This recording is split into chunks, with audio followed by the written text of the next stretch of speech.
This week, we're doing 90 days, aren't we? Yeah, now I'm a bit nervous because last time I did one of these 10 in 10s, and we were kind of tight for time, and I was trying to do it in about 4 minutes, and I overran helplessly. But so I think today I've got the full 10 minutes, which is quite nice.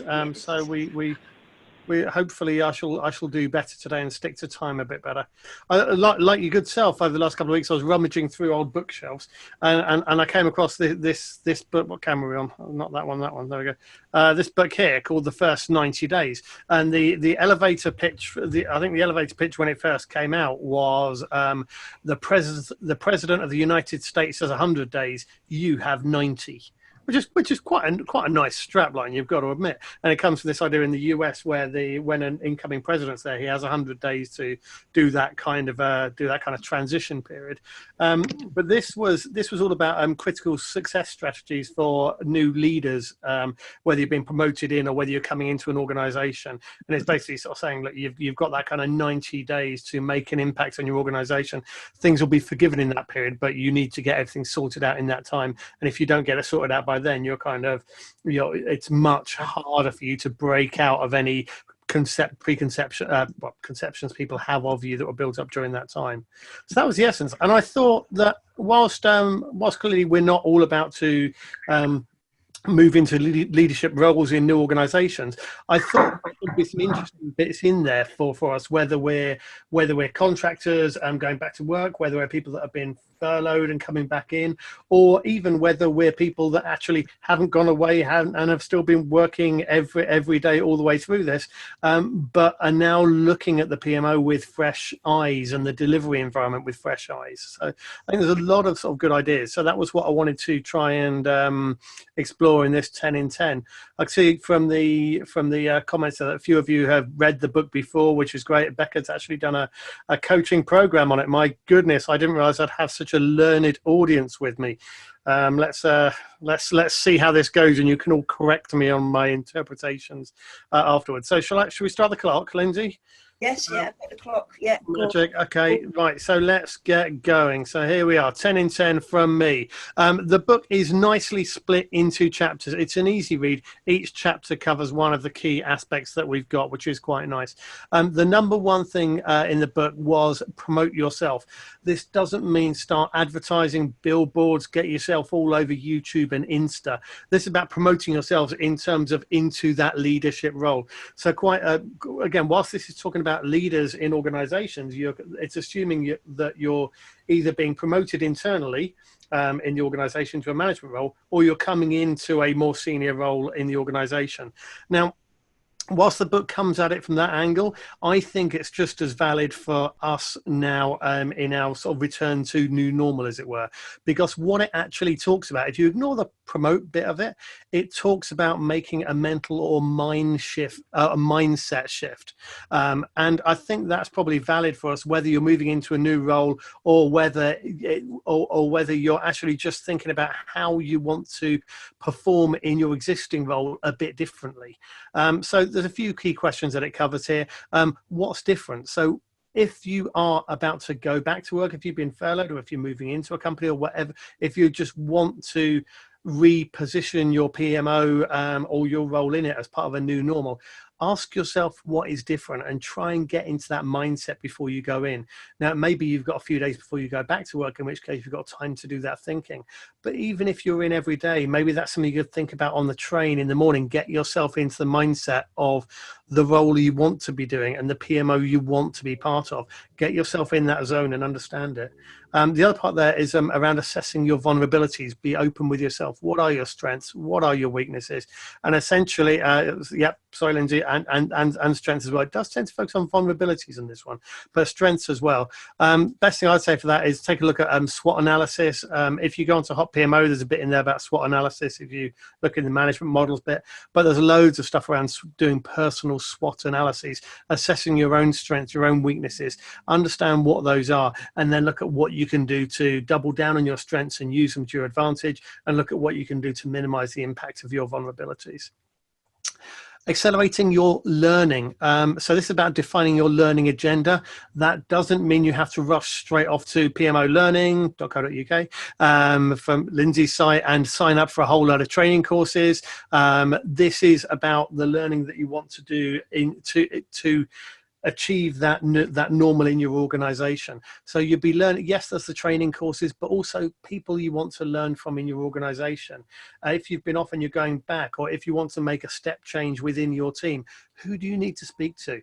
Who do you want to get greater insight from? Do you want to be speaking to corporate risk because you've never quite understood how your risk management in projects fits in with the corporate side of things? Do you want to get closer to finance, to HR? Do you want to understand an operational area better? All of these are areas of learning that you could explore.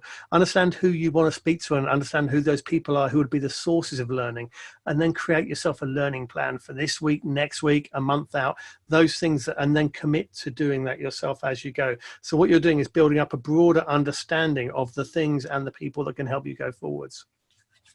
Strategies and situations, simply put, there is absolutely no point in going in really governance heavy if your organization's mindset is on actually we're massively reactive responses and we're responding to what we've seen as a crisis in terms of cash flow, in terms of customers, hemorrhaging customers, whatever it may be. So it's really important to understand the situation your organization is in and then be the ones that are leading on the front foot with that. Key questions once you understand that properly is what questions, the questions that you want to answer for yourself is how much time are you going to spend doing that learning stuff versus rolling your sleeves up and just cracking on with it? Do you want to be offensive or are you defending your position? And what quick wins can you implement in the organization to help people and help the organization? Now, securing early wins kind of leads in very nicely from that. Those wins will boost your credibility. They'll motivate and inspire the other people around you, get people excited, and they'll get people on side. So if you want to make change, these kind of quick wins will help people say, all right, there's results happening over there. I want to be a part of that. And crucially, whilst this is a little bit about me, what I'm doing, it creates value for the organization as well. But, quick wins, be careful with them.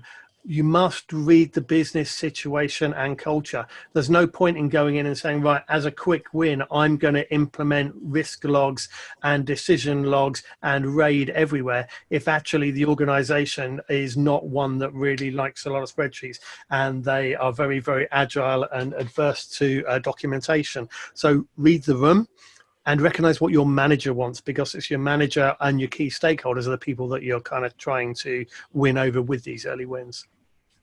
Negotiating success, in a nutshell there, it's about making sure you communicate with your key stakeholders, whether those are your managers, project managers, your fellow teammates, but clarify expectations early and often, sitting down often saying, this is what I'm doing. Do you understand where that leads? Are we all in agreement on that? Are we all going in the right direction?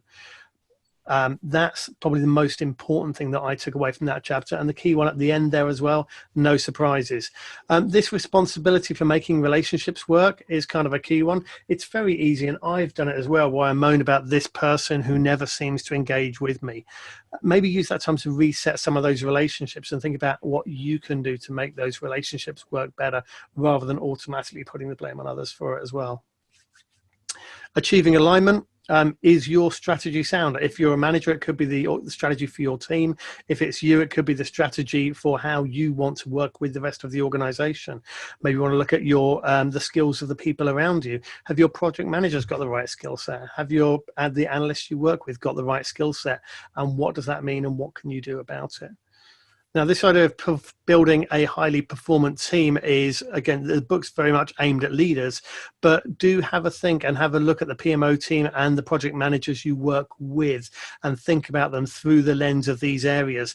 Have they got the right competence? Are they using good judgment? Is there energy there? And have they focused? Have they got the right relationships? And is there that nice trust relationship between you?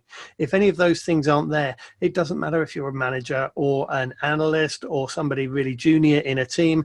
Have a look at those areas and see how you can play a part in building those up, because this is not just about managers. This is about you taking small acts of leadership that will drive the organization forwards from wherever you sit within it. Coalitions are massively important. And if you're a contractor going into an organization for the first time, you should be looking to build these coalitions as fast as you can, so you're building up your support network. And this is the model that's in the 90-day book. They see this as a cycle, and simply put, they said, look, by gaining allies in the organization, it helps you recruit others, which increases your resource base of people that will support you and help you get your ideas and your missions and your vision achieved. And if all those people are on board, that increases your likelihood of success, and that will help you further in gaining more people, and thus that cycle kind of goes up. So that's the idea there. You can think about that if you want to make changes to how project management works, if you want to build up, introduce a new process or or train people up in a new skill set or try something different. This cycle works for all of those. Find some key people that you can get on board as allies and get them to help bring other people in, increase that resource base. That increases your likelihood of success, and thus you end up in that nice virtuous circle for yourselves.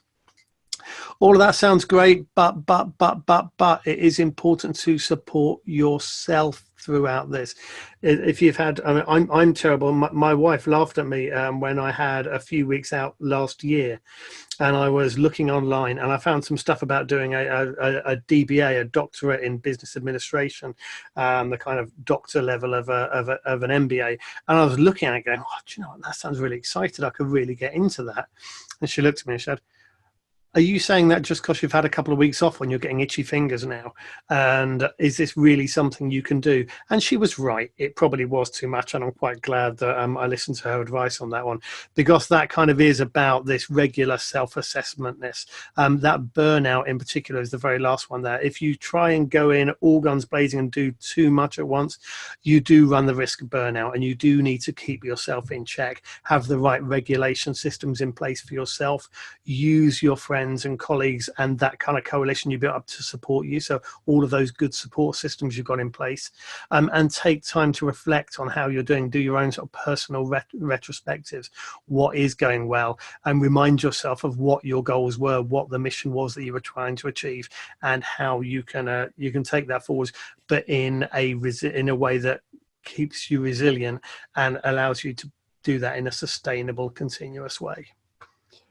That, in a nutshell, was it for me. So there you go. I've saved you all of that reading by doing 10 slides in 10 minutes. Excellent. It was bang on 10 minutes, by the way.